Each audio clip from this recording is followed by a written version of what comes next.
Hello and welcome to today's presentation on Aparigraha. My name is Kathleen Helen Lisson. I am a yoga teacher. And this presentation is going to be looking at the Yama of Aparigraha and also doing some breath work.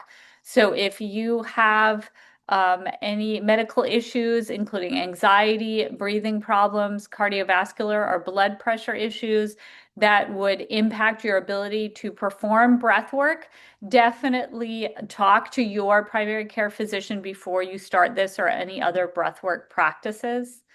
And then even if breath work is usually fantastic for you, but for whatever reason today you feel anxiety, lightheadedness, dizziness, a rapid heartbeat, or shortness of breath, take that message from your body and don't do the breath work in today's practice. It's also best to practice breath work on an empty stomach. You could try practicing in the morning before exercise or breakfast if you find that doing deeper breathing on a full tummy is uncomfortable for you. So we'll start today's presentation with a mindful moment. I'll invite you to come into a position that's respectful yet relaxed with a straight spine. Your eyes can be open or closed. And I'll invite you to take a deeper breath in and a longer breath out. And bring to mind why you pressed play on this presentation. Are you really interested in the concept of aparigraha, the yamas, and yoga in general?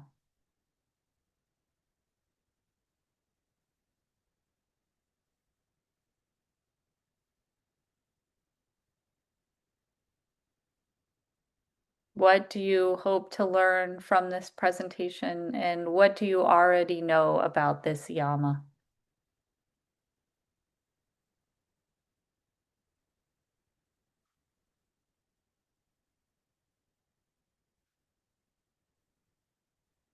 And we'll end this short mindful moment with another longer breath in and a longer breath out.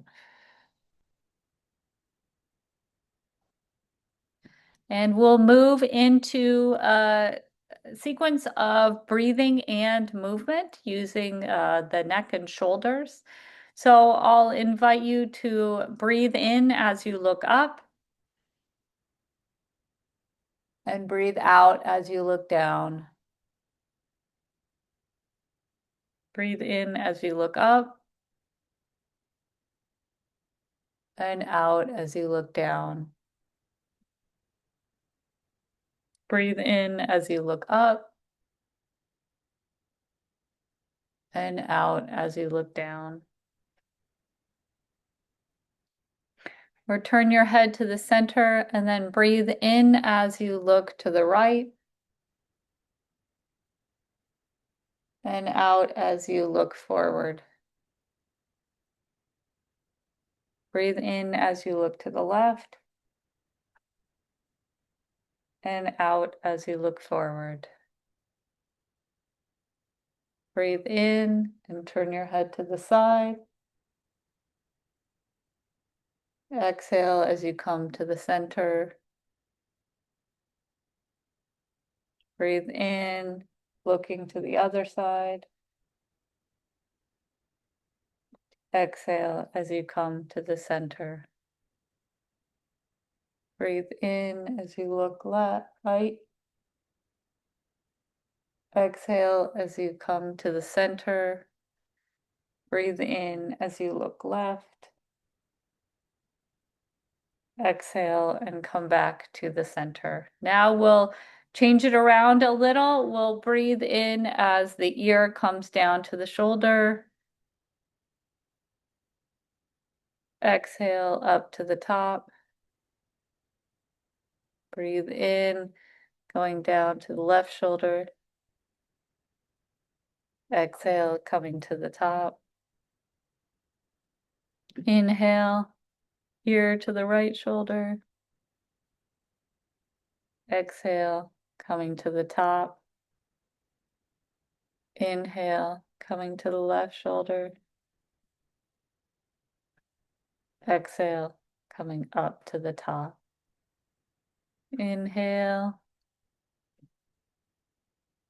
exhale. Last inhale to the side, and then exhale up to the top.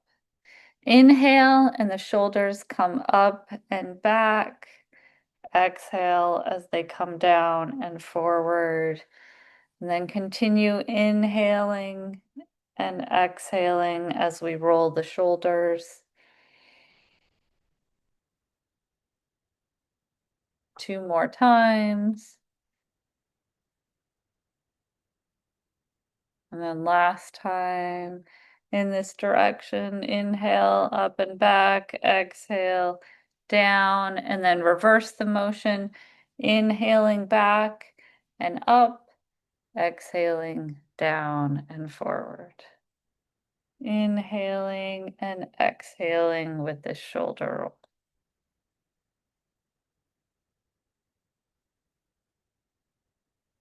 Two more here. Inhaling and exhaling. And then at the next inhale, hold the shoulders up, up, up high. And then exhale, relax them down. And take a moment to feel into the neck and body after this short movement and breathwork practice.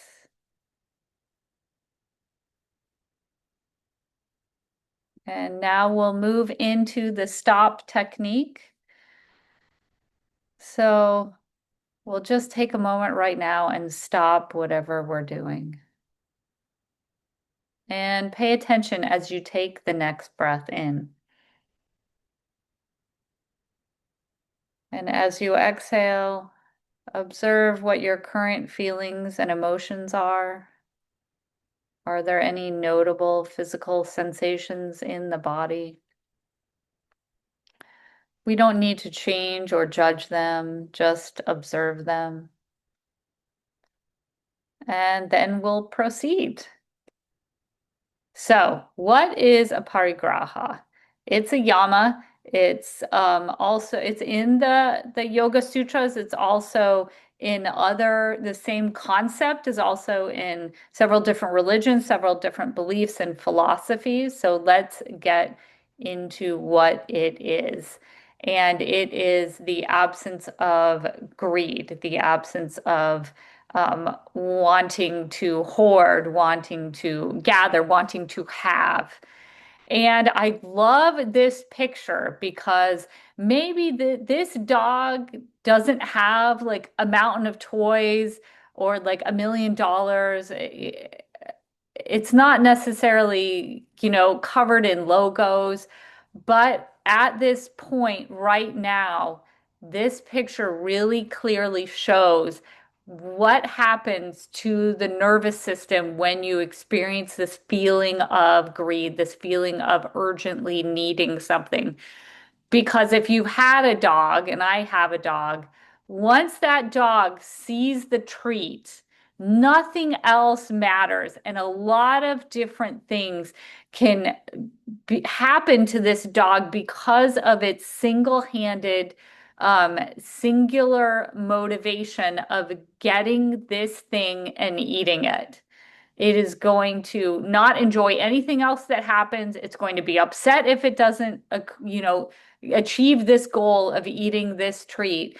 And I have a dog, and I've had several dogs that maybe the dog might not even take its time enjoying eating the treat. It may not even be the taste of the treat because the dog will gulp the treat down so fast it couldn't possibly take its time enjoying it. So it's much different from leisurely enjoying, really appreciating something. It's this feeling of greed, of needing to have, of being so upset if you don't get it, of only focusing on this rather than what might be else might be important for that. It's this single-handed determination, this feeling that if we feel it inside of our body, we will understand how it's completely hijacking our nervous system, our goals, how we want to show up in the world. And that's, I think, why this is listed as one of the five yamas. And if we get deeper into this concept, a lot of people say they need things when they maybe really just want them. How many needs do we really have in the world? And how do we approach things that we have with less of a urgency? And how do we make a discernment between my body needs water, but it doesn't need this one particular type of water that's very expensive? We want this certain thing, but what do we actually need? And the big thing, as this is part of the massage therapist conversation that we're having with the students and the massage therapy students, we're all in the same profession, and this money and how money can motivate us and how much money is enough money is also this concept of greed. So this is separate from we should definitely have dignity for our work, and we should definitely get paid what we're worth. But it's a different conversation to how much money is too much money, and is it this need for money that is perhaps throwing off our work-life balance and how we organize our day and our life and our priorities. And I love this image. I was looking for an image of like Black Friday, which is people, it's after our holiday where we're supposed to be thankful for other people. And it's supposed to be a shopping trip where we're shopping because of we want to give gifts and be generous to those that we love. And it's twisted into in America. You can see people are trampling over one another. People are just trying to grab things as much as possible. If you've ever seen those Black Friday videos of people trampling into stores, people just grabbing things for their child to deprive, potentially someone's other's child because there are a limited amount of items and they're grabbing perhaps more than they need. It's this concept of parigraha, this greed. And it can roll over into actually committing crimes, many financial crimes, and just never having enough. Eventually, you're going to take from somebody else.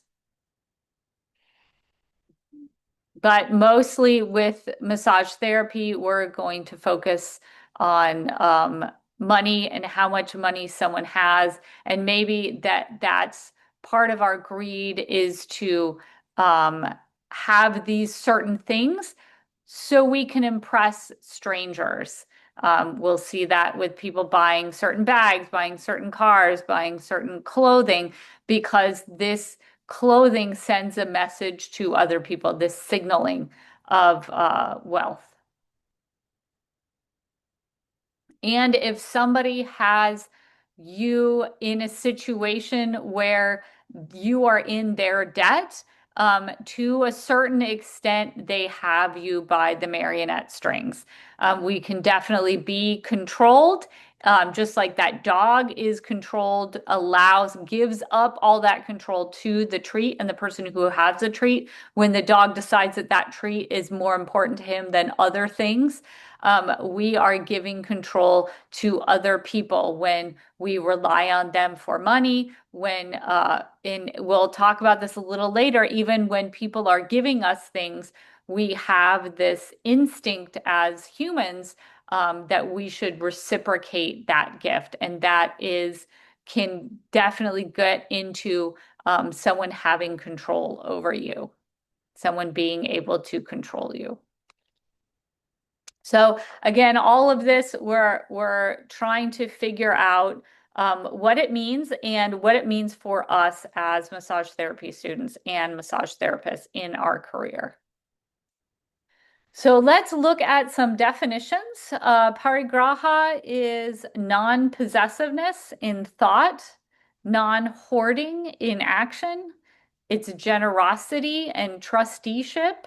It's non-envy and non-jealousy, according to the article by Bali et al. So one of the origins of Parigraha, the Patanjali Yoga Sutra, it talks about non-attachment to possessions and desires. So not being attached to either having or not having possessions, and non-attachment to desires that we may feel, that we may occur. And Shaw and Dave state that in their interpretation, that one who learns and follows this non-attachment to possessions and desires, aparigraha, in entirety, gets the knowledge of past, present, and future. He also knows about his past birth. And that's so interesting. It's such an interesting way that the philosophy is explaining this, because we see this tunnel vision when we are consumed by greed, when we are focused on possessions, on desires, on what's happening right now and what will happen to us in the future. And if we can let go of that, are we going to bring in more of an intuition about our past, our present, and our future? So why should we practice this non-possessiveness? Rathor states, by cultivating non-possessiveness and contentment, individuals can better develop a sense of gratitude. They can reduce their materialistic pursuits, and they can find fulfillment in the present moment. And all of these can be seen as protective factors against stress. Because again, think of that really great image of the dog looking at the treat. He's not content. He doesn't want to talk about gratitude. He is in direct pursuit of what the dog wants, which is that treat. And he is not finding much fulfillment in the present moment until that treat is possessed. And the dog is under a fair amount of stress. So if we find ourselves in this, in the clutches of possessiveness, we are also under stress. We cannot feel so much gratitude in our life or find so much fulfillment in the present moment. And I also love the idea that Bali et al. Share about clarity. I think so many of us are looking for greater clarity. And the authors state that non-covetousness or non-possessiveness, once established as a habit, will lead to higher knowledge. A mind that is free of possessiveness is free from unnecessary concerns and worries that restrict one's thinking and vision. An individual who has mastered aparigraha has the clarity that allows them to see everything.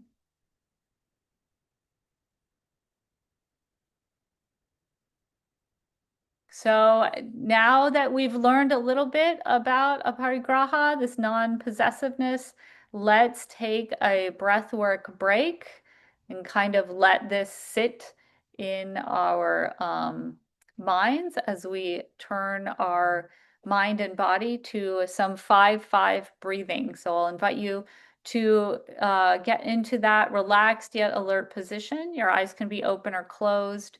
We're going to inhale for a count of 5 and exhale for a count of 5. We're going to be doing it for 5 minutes, so it's about 30 breaths total, and I'll keep the time for us. We'll start with an exhale, and then inhale, exhale, inhale, exhale, inhale, exhale,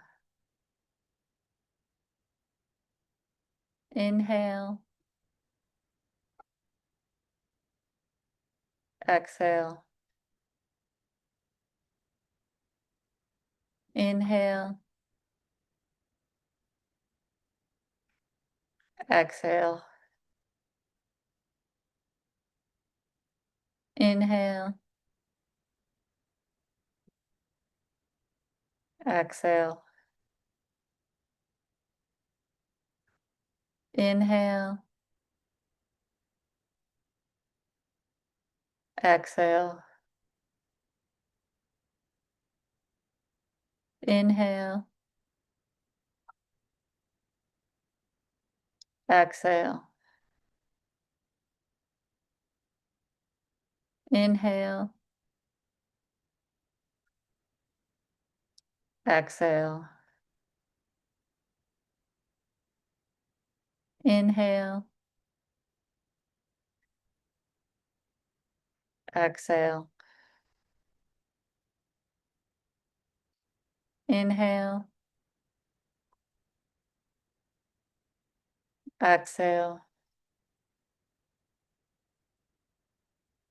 inhale, exhale, inhale, exhale, inhale, exhale, inhale, exhale, inhale. We're about halfway through. Exhale, inhale, exhale, inhale, exhale, inhale, exhale, inhale, exhale, inhale, exhale, inhale, exhale, inhale, exhale, inhale, exhale, inhale, exhale, inhale, exhale, inhale, exhale, inhale, exhale, inhale, Exhale. Inhale and exhale. We can let that style of breathing go and take a moment to feel into our mind, into our body, how we feel after 5 minutes of breath work.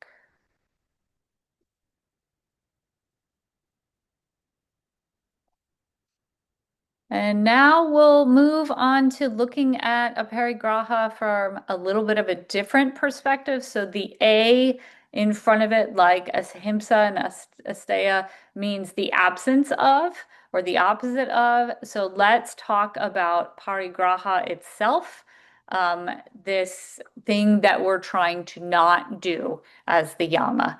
So parigraha is the multifaceted act, according to James, of accumulating material possessions and gifts, of desiring material possessions and gifts, of seeking material possessions and gifts, of seizing material possessions and gifts, of accepting material possessions and gifts. And that's a little bit difficult for some of us in Western society, and benevolent actions for personal gain or reward. So I think we can all see the difficulty in most of this.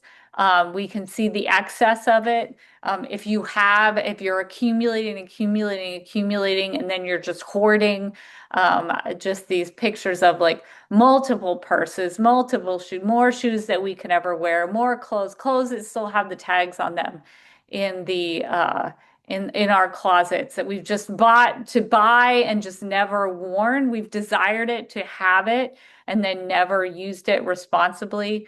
Um, this feeling that this desire, this that makes little kids like just go crazy and have tantrums and meltdowns in the store because the desire for material possessions and gifts, seeking out of them, which is using energy that could be used for other things, is the activity of seeking, like how many moments in our lives are wasted because we're looking and we're seeking and we're in the phone or we're on the store when we could be doing something else.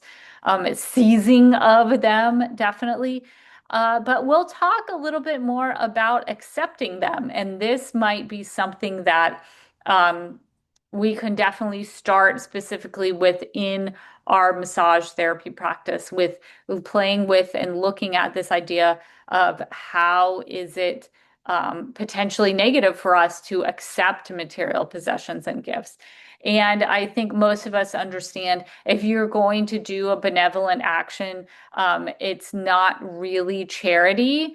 If you're expecting a reward or you're expecting a thank you, you're expecting the applause, that's not really doing it out of the goodness of your heart. You are making a transaction with somebody else or with society.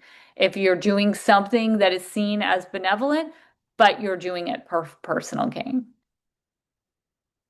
And let's look deeper into this focus of attachment. And I was trying to find a really great image to let our eyes help us understand. And I love this image of people locked into this arm wrestling and they're attached at the hands and they want to be attached at the hands.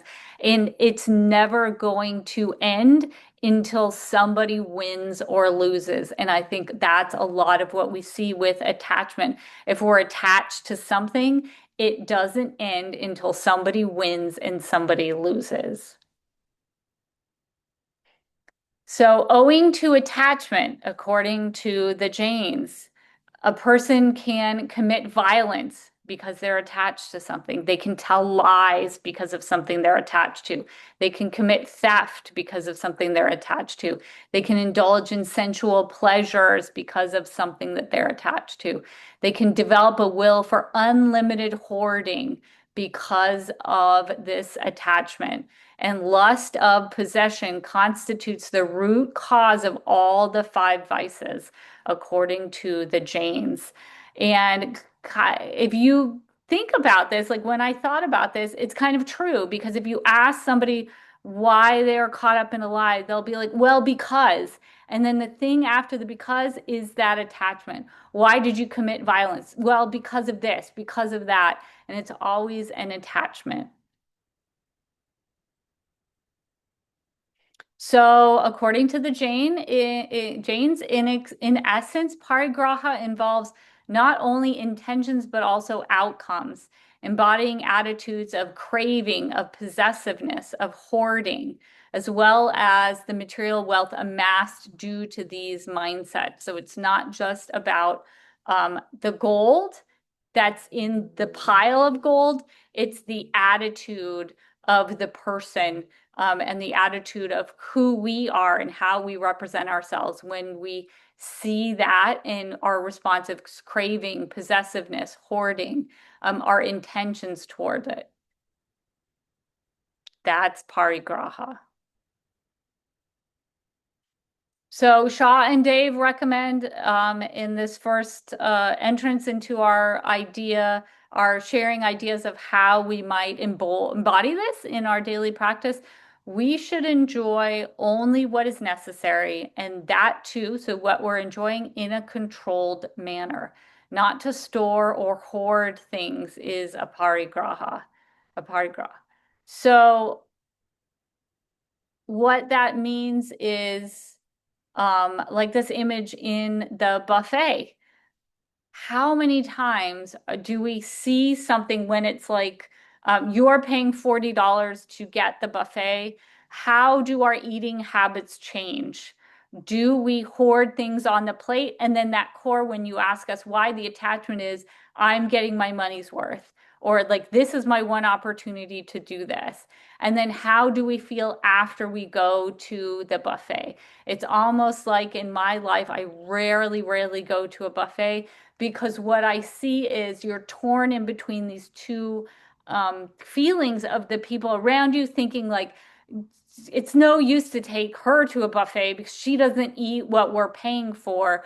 Or like if you just gobble up all the food, your digestive system doesn't like it. And then you end up with a tummy ache. And then you end up feeling resentful and feeling not happy with the decisions that you made when you're at that buffet because it's literally it's dish after dish of desires, and you're having to navigate this with the whisper in your ear of you better go get it or else you're letting someone else down because you're not getting quote your money's worth from the buffet. So in so many different ways, this is how this aparigraha can help in our life by taking Shaw and Dave's advice, enjoy only what is necessary for us and in a controlled manner.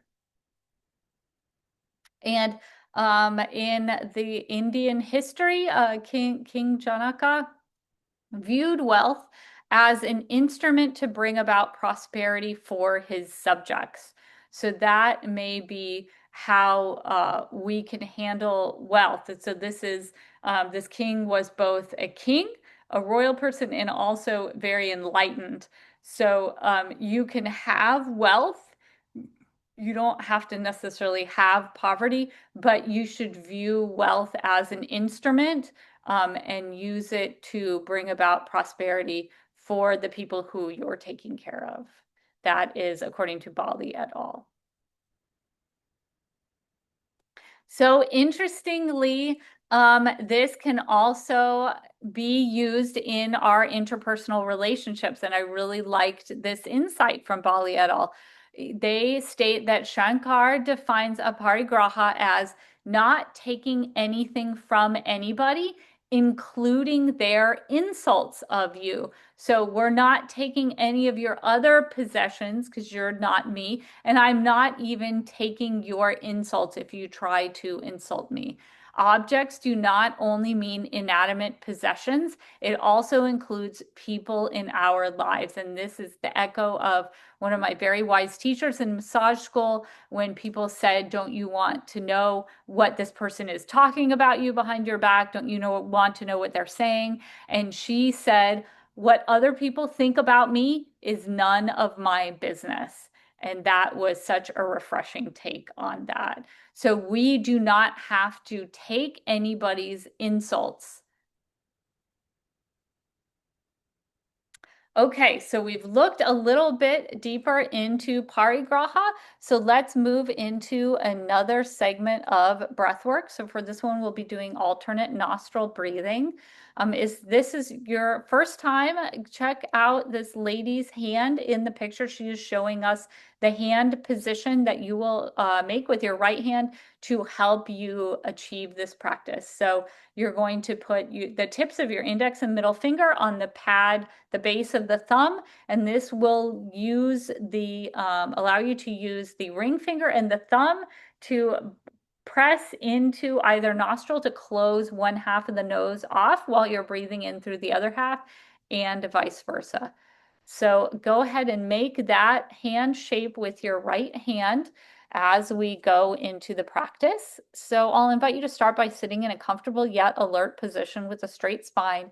You can close your eyes if that feels comfortable. If this is the first couple times that you're doing Nadi Shodhana, you can definitely keep your eyes open, and you'll notice on the right hand of this slide, there are 4 sentences in bold. Those are the aspects of the breathing that we're going to do. So if at any time you get lost, you don't know what you're supposed to do next, just go back to these sentences that are in bold. So we'll start by taking a few diaphragmatic breaths.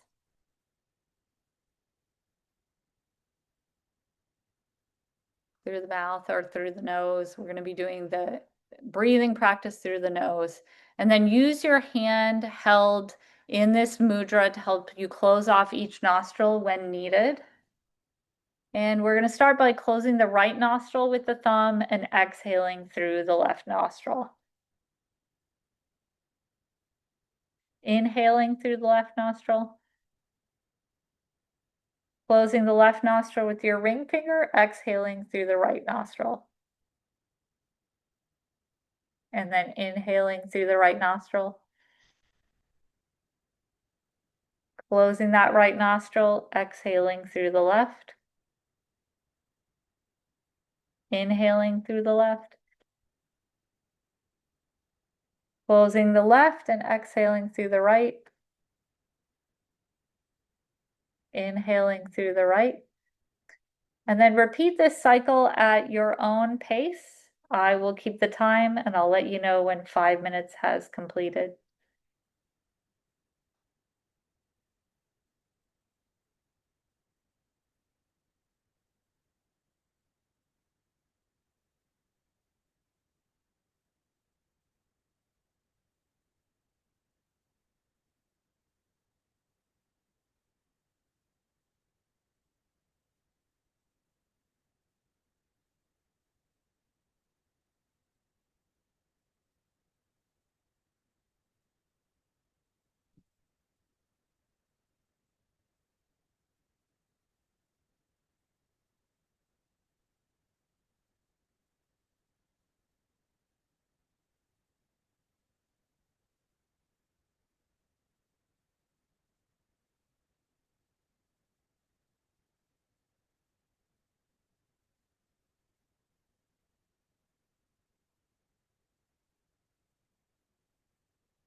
We're about halfway through.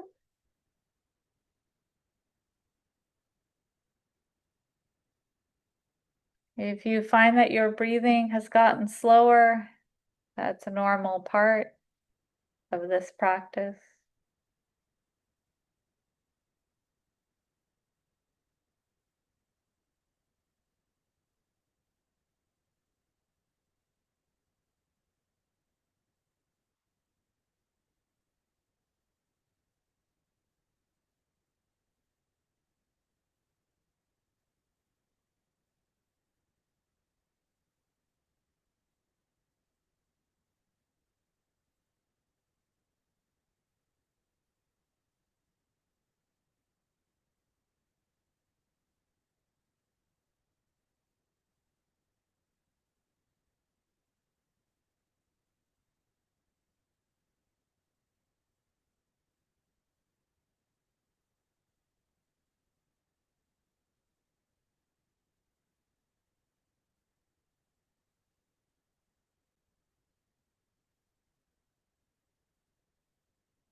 So we'll do the last cycle together.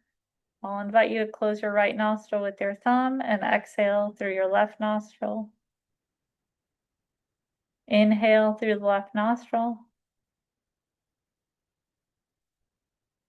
Close the left nostril with the ring finger and exhale through the right nostril. Inhale through the right nostril. And then close the right nostril with the thumb, exhaling through the left. You can release your hands, taking a few deep breaths through both nostrils before ending the practice.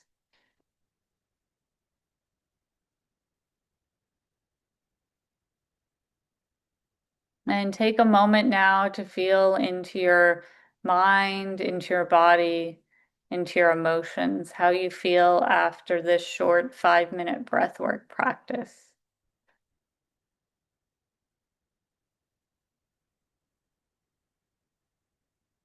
And now we'll move into talking a little bit about how to practice this non-possessiveness in yoga class.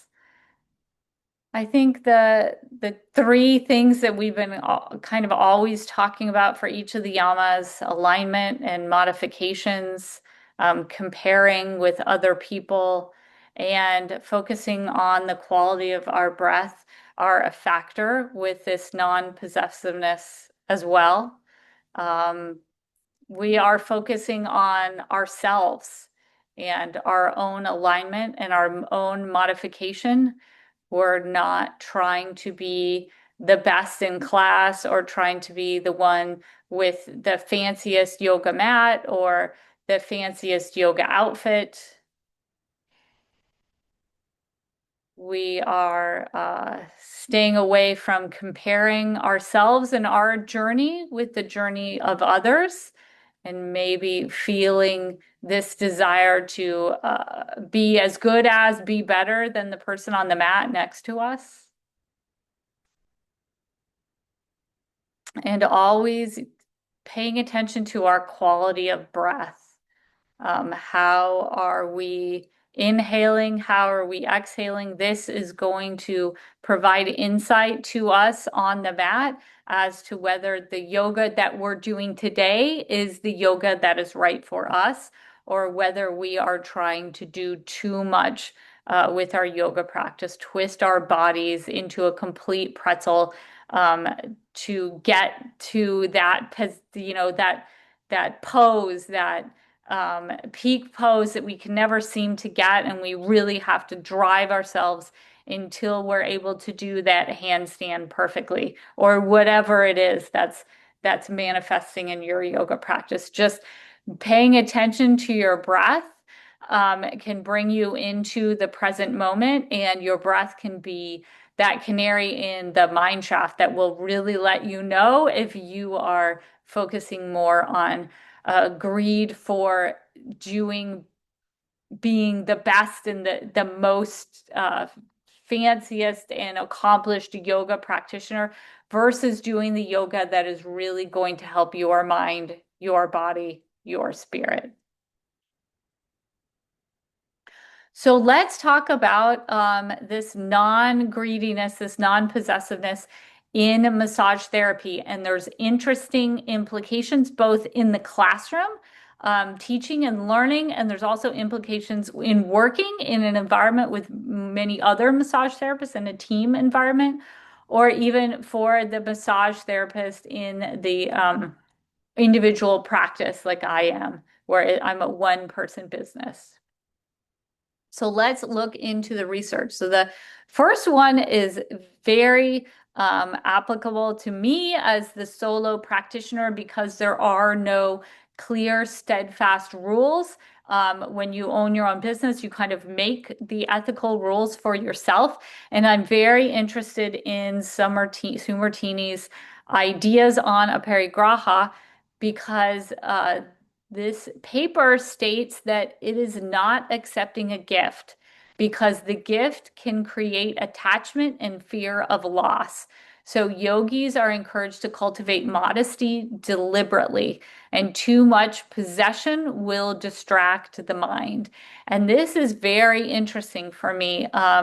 Initially, before this career, I worked in the New York State government, and there were clear ethical laws for legislators. I worked in to support legislators, and legislators had clear gift laws where you could not give a legislator gifts, and they were kind of, they carved out something for, you know, grandma who wants to give you some cookies, but this was to stop potential lobbyists and potentially people trying to influence the legislators and influence the ways that laws get made.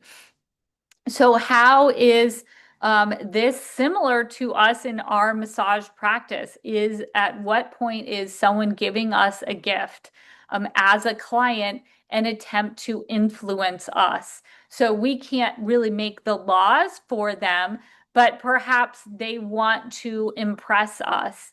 And we can see that the gift, even the gift giving on their side, is going to impact their nervous system because of them wanting to please us and then perhaps thinking that they have to give us these gifts and trying to have an opinion, an idea on maybe we will do things for them or have a different opinion of them if they've given this gift. So I like this gift that has strings on it because many times with gifts, there are strings attached.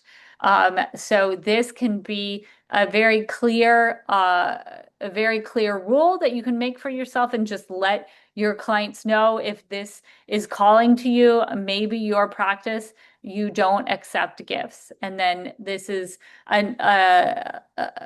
some of us accept tips and some of us don't. And we need to think about what is the value of perhaps not accepting tips on your work and pricing your work. So more importantly, maybe to us, pricing your work so that you don't expect a tip, so that you don't are not distracted by the person who does not tip you, and maybe you treat them differently, or you have this frustration comes up within you when someone is telling us that we did a good job, but they're not showing us in the tip jar. So that, as we can see, is going to affect our nervous system because we're getting into this thought process and this epinephrine release over whether somebody is tipping us and are they paying us what we're worth and all kind of things like that. So these are two ways that this not accepting gifts, because the gift can create attachment and then a fear of loss, can have work within our practice as massage therapists. And then Bali et al. Also says, if we have a greed for objects, that can decrease our work-life balance. So this is what I take from, this is what my take-home message is from the quotes that I will tell you that's from this paper. So this Jain text defines parigraha as infatuation or attachment. And Aparigraha therefore means freedom from attachment, and attachment leads to, according to Bali et al., intentional work that leads to violence to satisfy the demands of attachment. And we can really see this in what's happened with the American culture, that we have to have two cars in the garage, we have to have big houses, we have to have name brand furniture, we have to buy things. This incessant greed for new things. Instead of focusing on experiences, we're focusing on material possessions. So that need for possessions is a need for money, which means we are working longer hours to get the money to satisfy our desire for possessions. And this working longer hours because of all these bills we have is potentially destroying our work-life balance. Because every hour that we work to pay off a credit card bill is an hour that we're not having to ourselves to do self-care, to spend time with family, to have experiences and live in the present moment. So very interesting idea that this greed is leading to more work.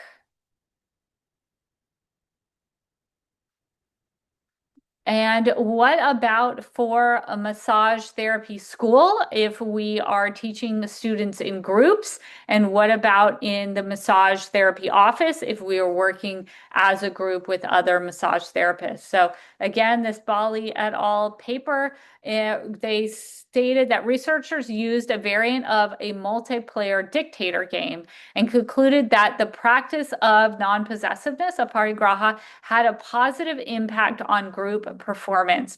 Researchers state that in groups where one or a few members acquire a large part of the overall group incentive, so a small group of people have the majority of the resources for the entire group, the remaining impacted group members do not contribute as much in subsequent rounds, thereby resulting in lowered group performance. So if only some people win, but all people are putting in effort, but only some people are winning, the people who are not winning can see it, and then in subsequent times, they will put in less effort, because why should they put in effort when they're not seeing an equal amount of results? So this is very important to not let prizes go to just one or a few people if you're giving out incentives or prizes, because once someone figures out that their likelihood of winning anything is lower, then that whole incentive that you have created is not that effective. Okay, so we have looked into some research about this yama in the Yoga Sutras. Now I'd like to see how it lands in our bodies, in our spirits. So we'll go into a guided meditation. I'll invite you to take a position that's respectful yet comfortable with you're alert and your spine is reasonably straight. Your eyes can be open or closed, and we'll start with a few deeper breaths.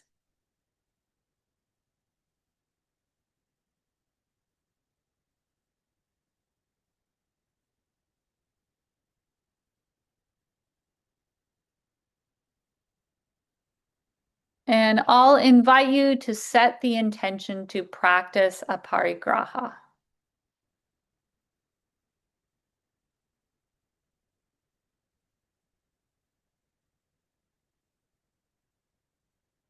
Release the need to hold, cling, or control.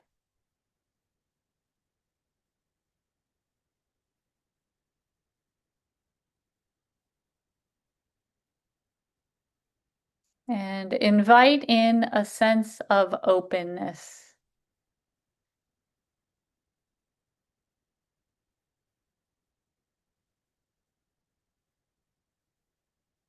Imagine the mind as a clear blue sky.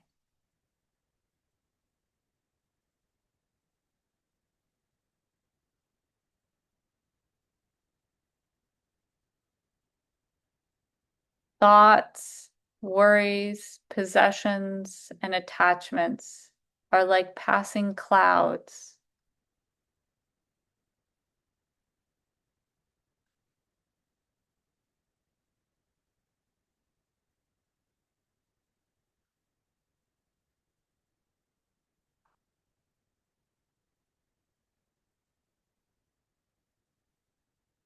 Gently observe what comes up for you as you think of letting go.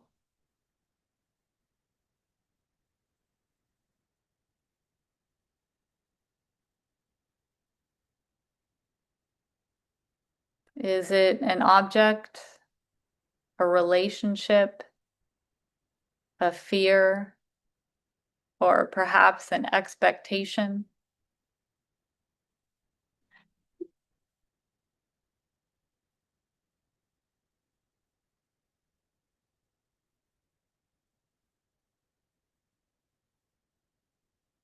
I'll invite you to silently bring one of these to mind.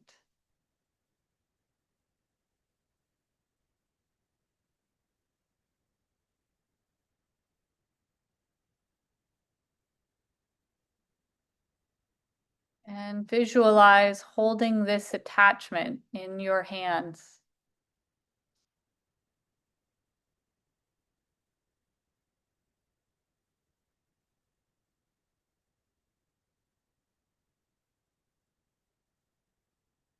Notice its weight, its texture.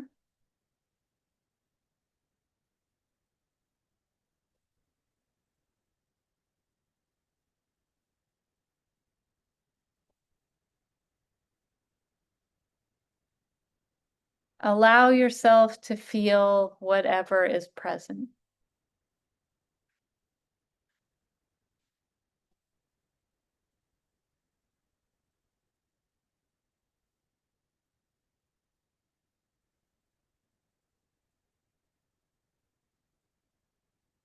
Do you feel resistance, sadness, or relief?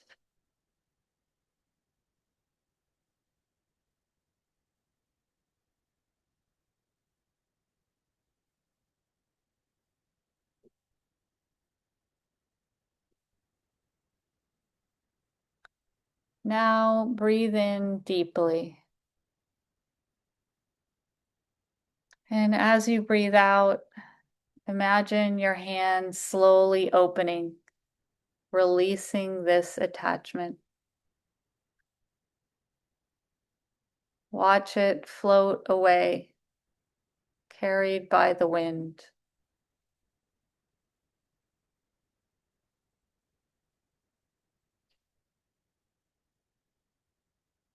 It becomes lighter with each exhalation.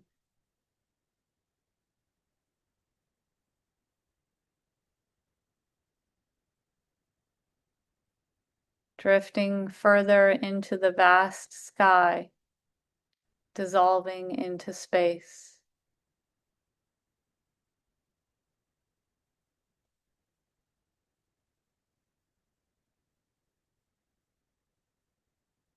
Could you repeat to yourself, I release what no longer serves me. I trust in abundance and embrace freedom.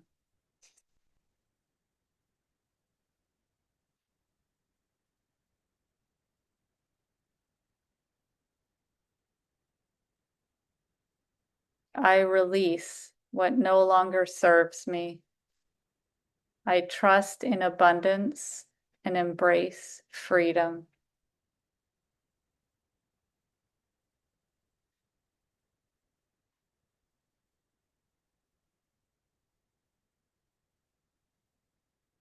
Let these words sink in, accompanying your breath.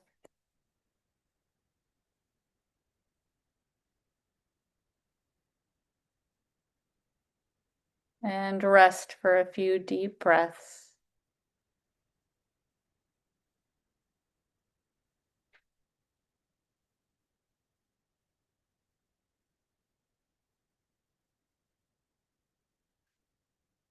If new thoughts or attachments surface, simply notice, acknowledge, and repeat the process.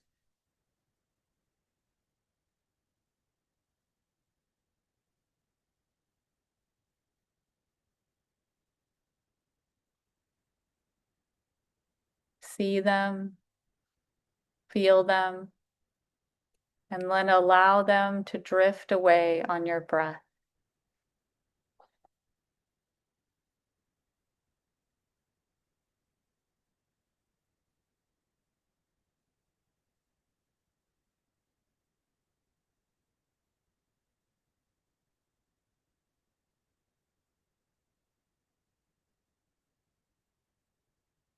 Begin to bring your awareness back to your body.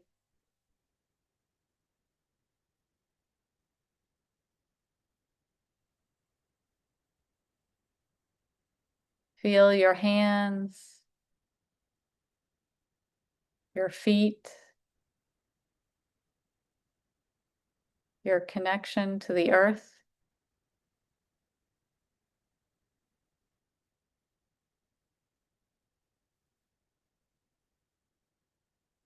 Take a nurturing breath in, and as you exhale, open your eyes softly.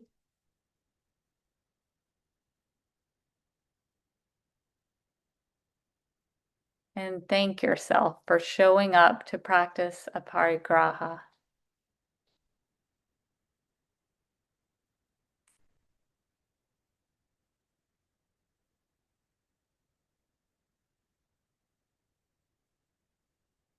Now we'll move into an awareness of sound meditation. So your eyes can remain open or you can close them. And we'll focus on sounds in the environment. So we'll begin by becoming aware of the sounds in the room.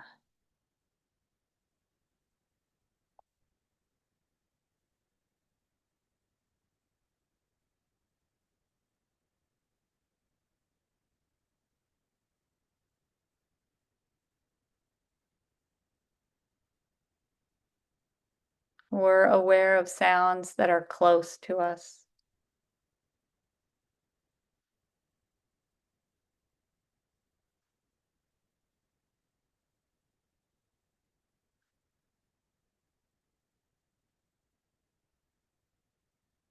Now we'll listen for sounds outside of our space.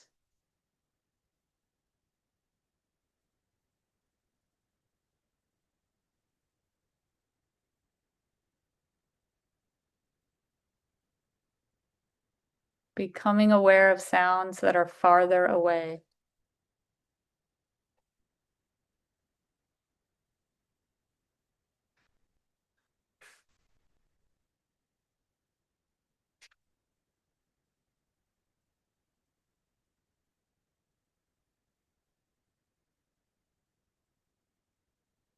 Open up awareness to all sound.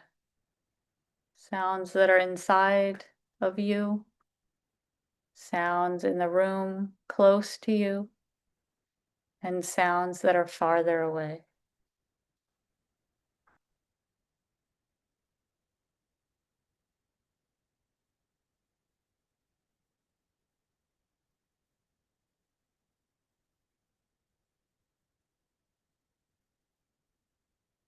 We are aware of all the sounds around us.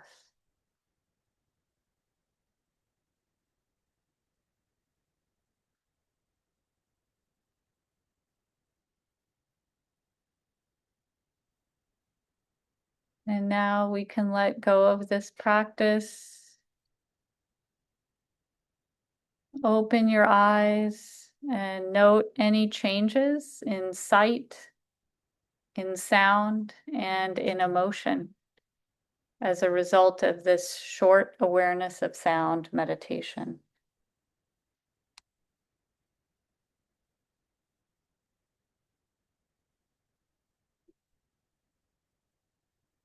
And as we come close to the end of today's presentation, we'll take a moment to notice how we feel after today's practice. We've learned about Aparigraha. We've thought about how we can apply it to our yoga practice, to our massage therapy practice, to our time as a student. How do you feel in your body, in your soul, in your mind?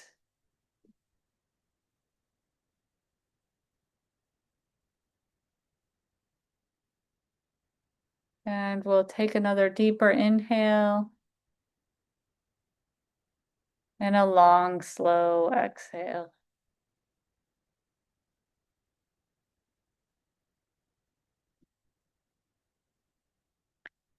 If you'd like to learn more about mindfulness, I have a free online continuing education class that has continuing education 1 CE because I'm an NCB TMB approved provider, and that is at this website.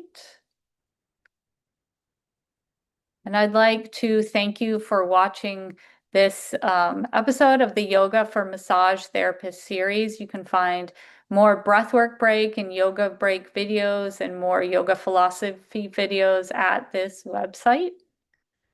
And you can find me on Instagram at Stress Reduction for Lymphedema.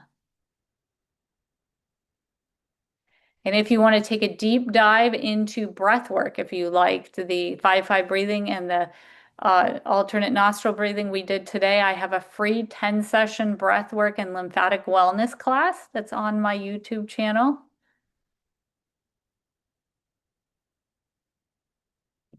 And here are the resources that I spoke about today, if you want to take a deeper dive into these resources. Thank you so much for listening and have a great day.